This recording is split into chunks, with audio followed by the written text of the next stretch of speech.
아침 묵상 시작합니다. 나는 전능하신 아버지 하나님, 천지의 창조주를 믿습니다. 나는 그의 유일하신 아들, 우리 주 예수 그리스도를 믿습니다.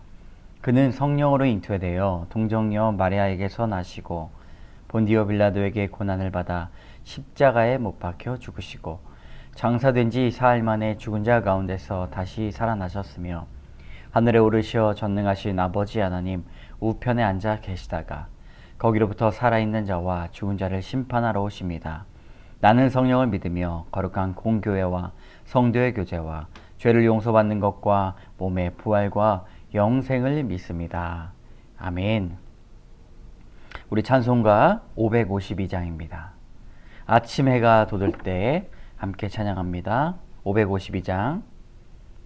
아침 해가 돋을 때 만물 신선하여라.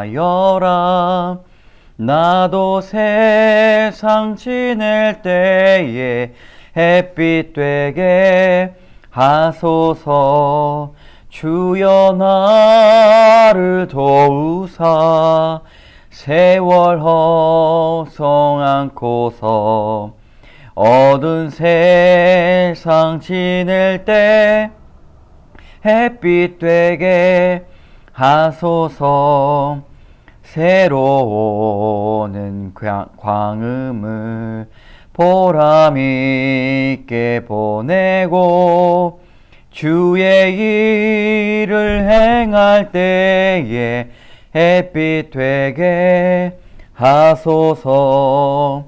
주여 나를 도우사 세월 허송 않고서 어두운 세상 지낼 때 햇빛 되게 하소서. 한번 가면 안 오는 빠른 광음 지날 때 귀한 시간 바쳐서 햇빛 되게 하소서. 주여 나를 도우사 세월 허송 않고서 어두운 세상 지낼 때 햇빛 되게 하소서.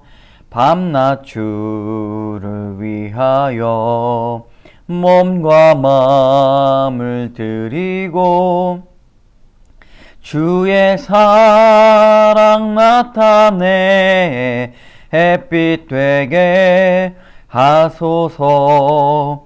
주여 나를 도우사 세월 허송 않고서 어두운 세상 지낼 때 햇빛 되게 하소서. 아멘.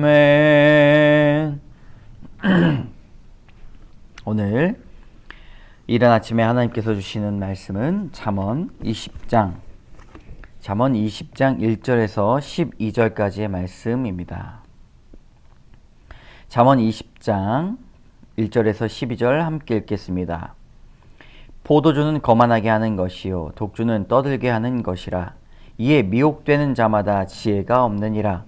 왕의 진노는 사자의 부르짖음 같으니 그를 노하게 하는 것은 자기의 생명을 해하는 것이니라. 다툼을 멀리하는 것이 사람에게 영광이거늘 미련한 자마다 다툼을 일으키느니라. 게으른 자는 가을에 밭 갈지 아니하나니 그러므로 거둘 때에는 구걸할지라도 얻지 못하리라. 사람의 마음에 있는 모략은 깊은 물 같으리니 그럴지라도 명철한 사람은 그것을 길어내느니라. 많은 사람이 각기 자기의 인자함을 자랑하나니 충성된 자를 누가 만날 수 있으랴. 온전하게 행하는 자가 의인이라. 그의 후손에게 복이 있느니라. 심판 자리에 앉은 왕은 그의 눈으로 모든 악을 흩어지게 하느니라. 내가 내 마음을 정하게 하였다, 내 죄를 깨끗하게 하였다 할 자가 누구냐? 한결같지 않은 저울추와 한결같지 않은 되는 다 여호와께서 미워하시느니라. 비록 아이라도 자기의 동작으로 자기 품행이 청결한 여부와 정직한 여부를 나타내느니라.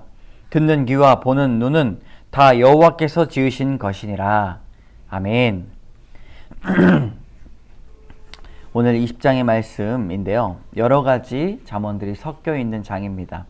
이것을 신학자들은 잡언이라고 합니다. 여러 가지 지혜 말씀이 섞여 있기 때문이라고 단락을 어떤 특정화 시키기가 어렵습니다. 한 가지의 주제로 말할 수가 없습니다. 그런데 무슨 생각을 했는가? 이것을 보면서 폭포수 아래에서 우리가 물 한 잔을 만약에 이렇게 먹는다고 한다면 결코 쉽지 않겠죠. 아무리 많은 물이 오더라도 우리가 그것을 담아낼 수 있는 잔이나 컵이 있어야 됩니다. 그 잔이 크면 더 큰 지혜를 얻을 수가 있겠죠. 그래서 이렇게 많은 지혜들이 나열되고 있는 가운데 우리가 온 정신을 집중해서 떨어지는 폭포 아래에 컵을 갖다 대야 됩니다. 그래야 우리에게 주신 그 생명수가 우리 몸에 들어올 수 있기 때문입니다. 한 절 한 절 보도록 할까요? 먼저는 1절부터 4절까지의 말씀을 같이 읽겠습니다. 포도주는 거만하게 하는 것이요 독주는 떨게 하는 것이라. 이에 미혹되는 자마다 지혜가 없느니라.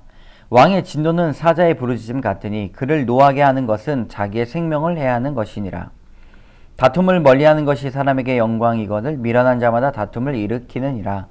게으른 자는 가을에 밭 갈지 아니하나니 그러므로 거둘 때에 구걸할지라도 얻지 못하리라. 1절부터 4절까지의 말씀 중에서 우리가 중독이라는 단어로 묶어볼 수가 있습니다. 1절에는 그 중독이 무엇에 있습니까? 포도주나 독주입니다. 2절에는 진노, 그러니까 노하게 하는 것이죠. 3절에는 다툼, 싸움이라고 볼 수가 있습니다. 4절에는 게으름, 게으름인데요. 잠언이 경고하고 있는 이 네 가지의 미연한 것이 바로 포도주, 진노, 다툼, 게으름입니다. 이것의 공통적인 것은 바로 습관적 중독이라고 우리는 살펴볼 수가 있습니다. 여러분, 술 중독의 병명이 무엇인지 아십니까? 그것은 알코올 의존성입니다. 화를 내는 것은 분노 조절 장애라고 하죠. 이것은 습관적으로 술을 마시게 되죠. 처음에는 한 잔을 먹으면 취하겠지만 나중에 더 많은 양을 먹어도 예전 같은 그런 취함이 없다. 이건 술의 의존성이 조금씩 더 커진다라고 하는 이야기고, 화를 내는 것도 마찬가지입니다. 처음에는 내가 일만큼 화가 났는데 일을 화를 낼 수 있죠. 근데 나중에는요, 일만큼 화를 내야 될 것을 10만큼 화가 내는 분노 조절 장애가 있습니다. 싸움도 마찬가지입니다. 말보다 주먹이 먼저 나가고 자신을 정당화하고 자신의 핑곗거리를 삼아서 다른 사람들에게 피해를 주고 반인격적 장애를 갖게 됩니다. 게으름은 두말할 필요가 없겠죠. 이것들이 바로 습관적인 중독이라고 볼 수가 있죠. 성경이 말하는 지혜는 무엇입니까? 이런 습관적인 중독이 아니라 균형 잡힌 건강한 습관이라고 말할 수가 있습니다. 말씀을 온전히 우리가 바라볼 때 말씀을 통해서 내가 무엇에 중독이 되었는가를 뒤돌아봐야 합니다. 말씀은 스스로 깨달을 수 있도록 하는 지혜입니다.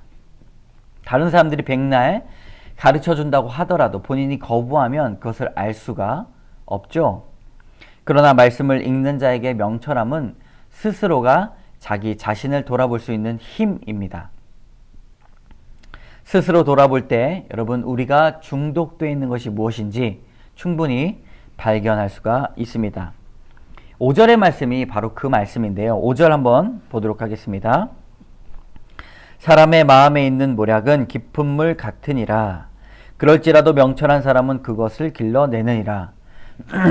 모략이란 단어는 꾀나 어떤 문제를 해결하는 방법이라고 볼 수가 있습니다. 그런데 성경에서는 모략이라는 단어가 우리 평소에는 잘 쓰여지지 않는데 성경에서는 그래도 많이 나오는 편입니다. 이 뜻은 스승이 제자에게 가르쳐주는 지혜, 그리고 또 성경에서는 하나님의 지혜, 하나님의 뜻으로 이 단어가 풀이가 됩니다. 쉽게 이야기하면 꽤나 어떤 방법으로 이해하면 좋을 것 같은데요. 사람의 마음에 있는 모략, 이것은 깊은 물과 같다라고 성경이 말하고 있습니다. 깊은 물이라는 뜻은 우리가 쉽게 손댈 수 없는 자리에 있는 지혜라는 것이죠. 깊이가 깊고 또 깊은 곳에 있는 물입니다. 그러므로 사람이 지혜를 얻었을 때, 스승에게 제자가 지혜를 얻었을 때, 부모에게 자녀가 지혜를 얻었을 때, 깊이 있는 사람의 생각은 다른 사람들이 쉽게 접근할 수 없는 그런 생각의 깊이라는 것입니다.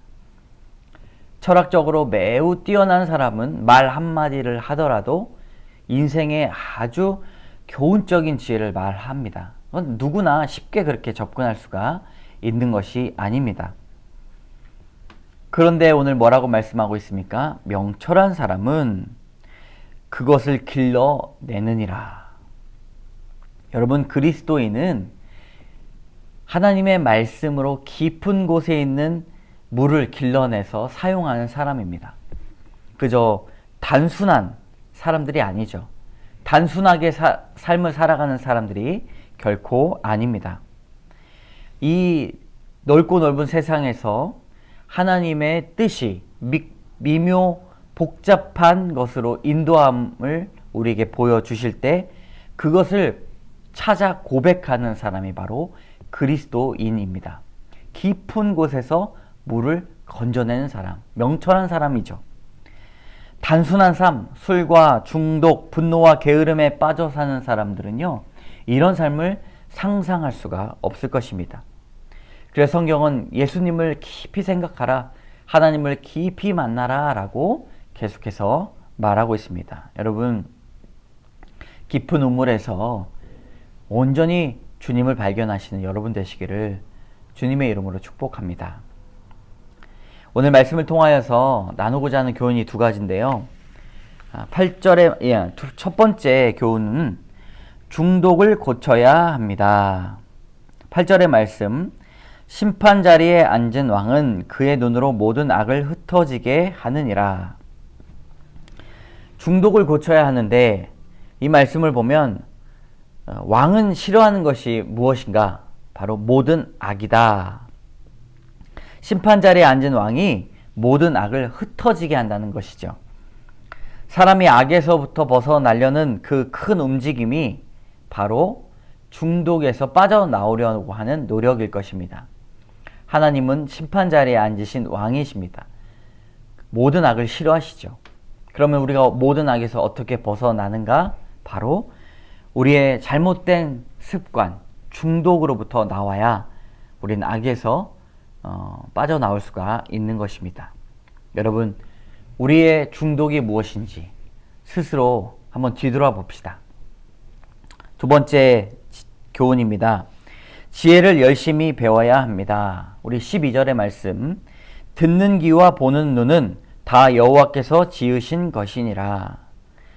여기서 듣는 귀 그리고 보는 눈, 하나님께서 이것을 지어주셨다라고 말씀하고 있습니다.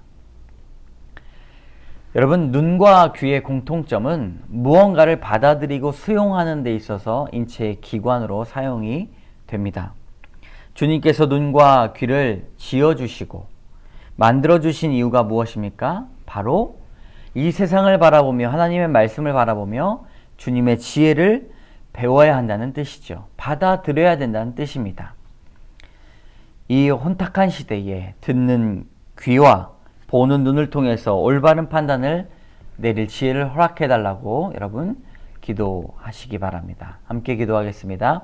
참 좋으신 하나님, 감사합니다. 우리를 중독에서 구원하여 주시옵소서. 균형 잡힌 건강한 삶을 누리게 하여 주시고 하나님의 말씀을 듣는 귀와 보는 눈이 있게 하여 주셔서 하나님, 우리의 삶을 온전히 스스로 되돌아보며 하나님과 멀리 떨어지지 않는 우리 한 사람 한 사람 되게 하여 주시옵소서.